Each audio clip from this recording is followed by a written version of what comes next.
Николай Доможаковтың адына национальный библиотека по айның ортызында уға шапсық ойын марық иртірі пастан. Аның шеңіз шезіне саблыға кәс поэт Моисей Байыновтың хэн жөңіз алып тұғныма шетірілер. Ол 2017 жылды Хакасия Россия кірген ампер 300 жыл толғынына адып Новосибирстегі книга издательствозында әкі тілінің сығарылған. Орыс тіліне алып тұғнымық теке білісші Наталья Ақпашева тілбістен. Книганы саблы хосшы Ричард Субраковтың графика тоғыстары жазыпшы.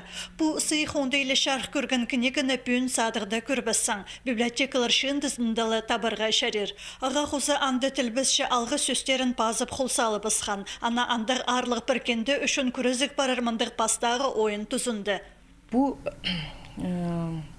ойынығыда шәрер арылызырға кем чүртіпші пістің Хакасияда, кем пістің өмігі пазынғын контакты, пазы кем үлескін путанығдың, пазы шарыдық пасқан қынчам книга.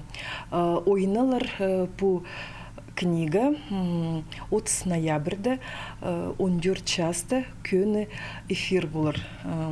Анды біз біліп алырбыз, кемге бұл книга берілір. Библиотека тоғыншылары постары по ойын марығда арылыспеншалар, ол шарлылған апер 2000 шарым жекізі ВКонтакте социальный сетте өні тынтаныр алай репостыр құсылған. Оларның саны күнін-күнге қозылып отыршы. Басқы ескіргілерге шон піде өткіні қайбан. Шеңішіні компьютер танықтап көзет берір.